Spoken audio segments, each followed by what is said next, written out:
Welcome to the sandy village, also known as Weligama.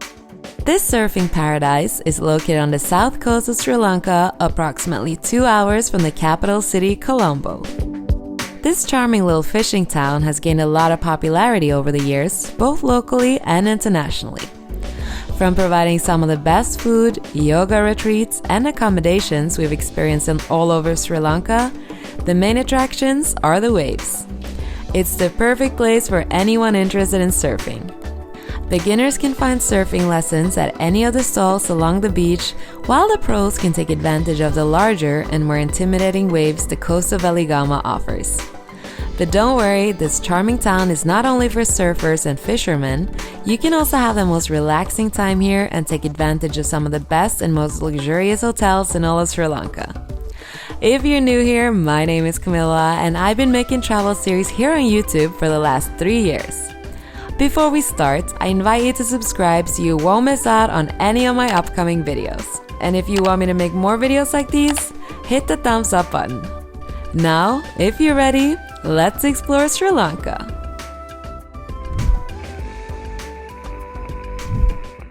Jon and I spent 1 month in Sri Lanka, where 10 of those days were spent in Weligama. The reason for our trip to Sri Lanka was to attend a yoga and surf retreat at Jamu Surf Lodge that was hosted by my best friend Tora and her friend Jenny. In today's episode, I'll show you how we spent 10 days in Weligama and give you the list of the top things to do in this town. Starting off with number 1 on the list, and the main reason we came here, join a yoga retreat. If you want to recharge and take a break from the chaotic world we're living in right now, invest in yourself and book a retreat. Most of the yoga retreats in Sri Lanka are located on the south coast between the city of Hikkaduwa and Marissa. The yoga retreat we joined was, as I mentioned earlier, located in Weligama. The name of this retreat is Elements, and it was hosted at Jamu Surf Lodge for 7 days.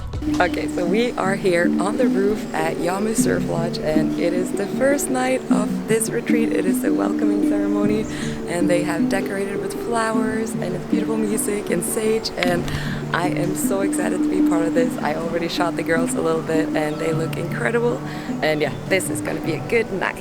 If you're new to retreats in general, there are many different ways of doing this.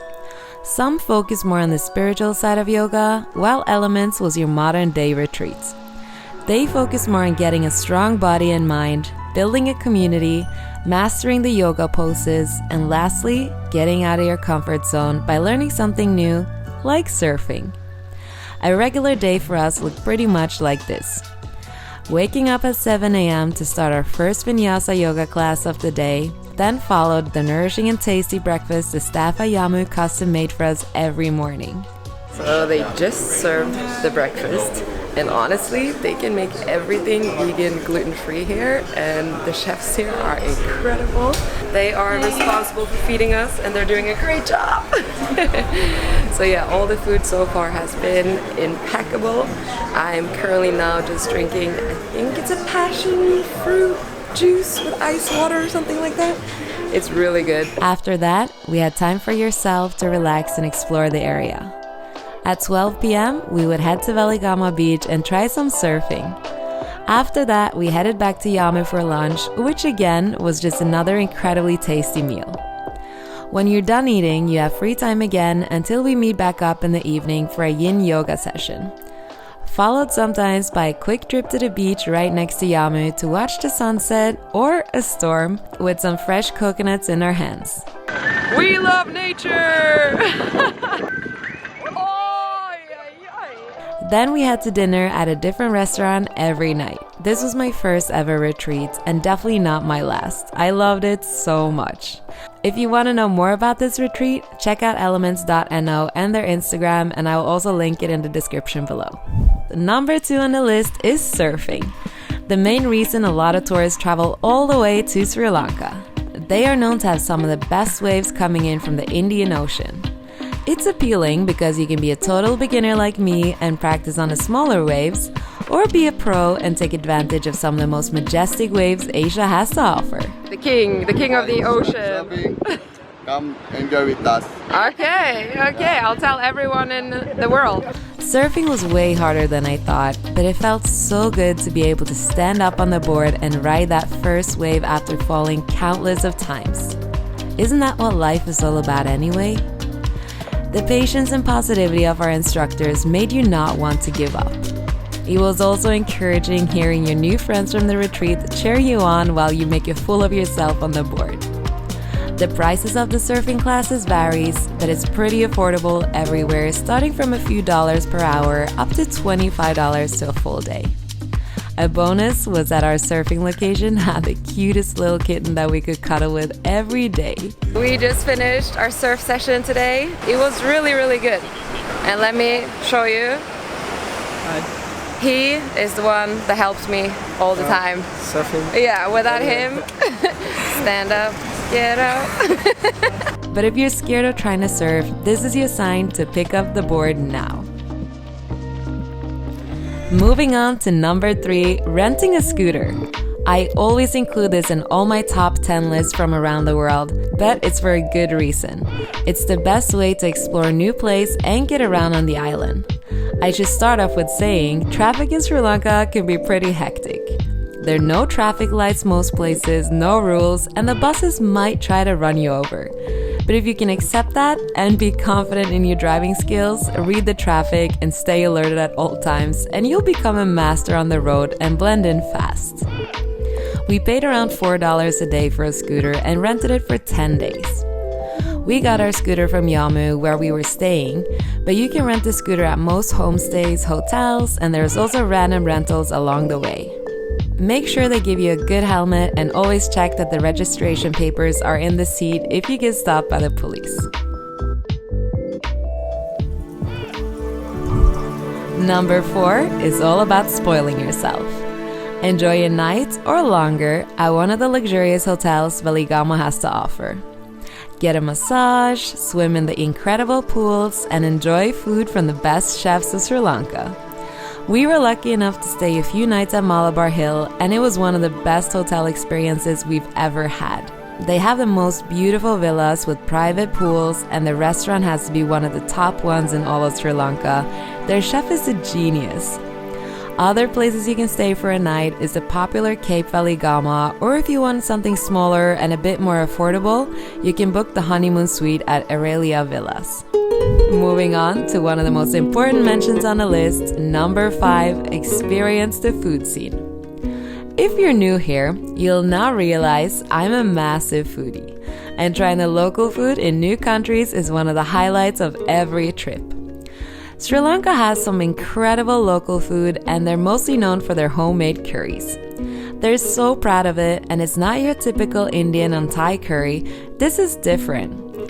I love curries, and I thought I knew a lot about it, but I've never had curry like this. Traditionally, Sri Lankan food is steamed rice served with fish, meat, or a vegetable curry, alongside with other curries made with lentils, vegetables, or fruit. Oh, and coconut sambal on the side of everything. I think the most curries I had was 12, and it was incredible. We tried so many good restaurants in Weligama, and all of them had vegan options too. Some of our favorites were Ceylon Slider. Their rooftop is really cute, and you can catch some incredible sunsets there. Shady Lane was another hit. We went there 3 times, and we loved the avocado and mushroom toast they had. Jamu is also a must visit. The food there is perfect for breakfast or lunch. The best food we had though was again at Malabar Hill. You can eat at the restaurant without being a guest, so I highly recommend it. Lastly, we enjoy the Kip, a cute sustainable cafe with good smoothie bowls, and Soul and Surf and the local curry house next to Jamu. They also offer cooking classes you can take. It's a family-run business with great Sri Lankan food.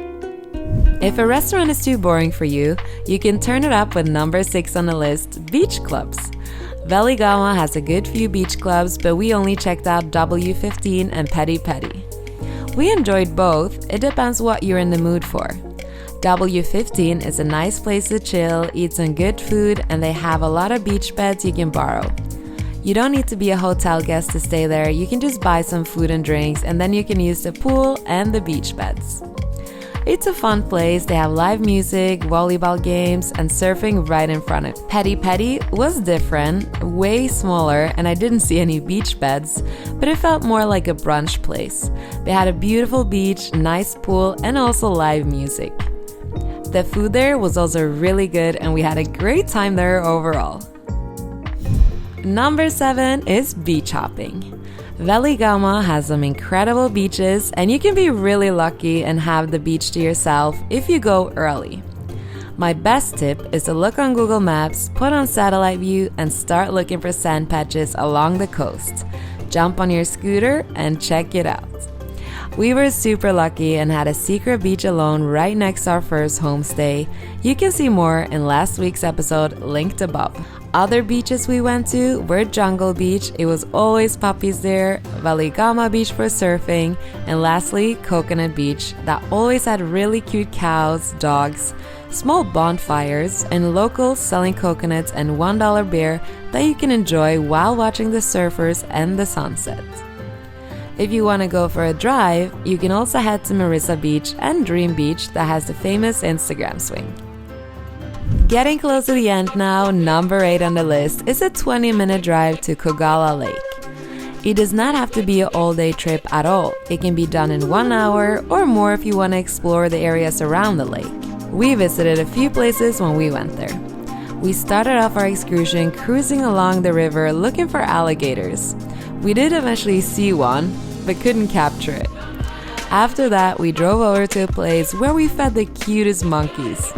And they were actually really sweet compared to the gangster monkeys in Bali and Thailand. We also visited Cinnamon Island, where we learned how cinnamon was made, and Temple Island, where the floor was not lava but overrun with ants.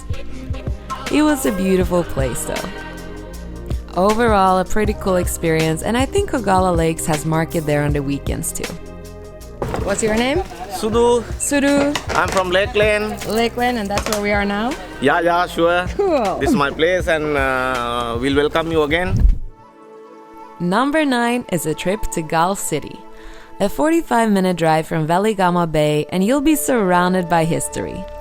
The main attraction here is the Galle Fort and the lighthouse. I'll have a dedicated video later in this travel series showing you all the things you can do in Galle because it's a lot and it's such a beautiful place.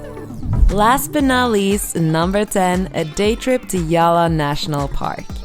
This list was in no specific order, so visiting Yala should definitely be high up on your list because it was such a fun activity. If you want to see how we spent the day at the safari, you can check out the second episode from this series linked above.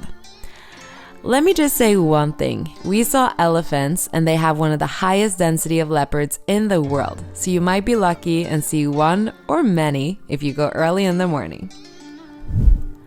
There you have it, guys. That sums up my top 10 things to do in Weligama.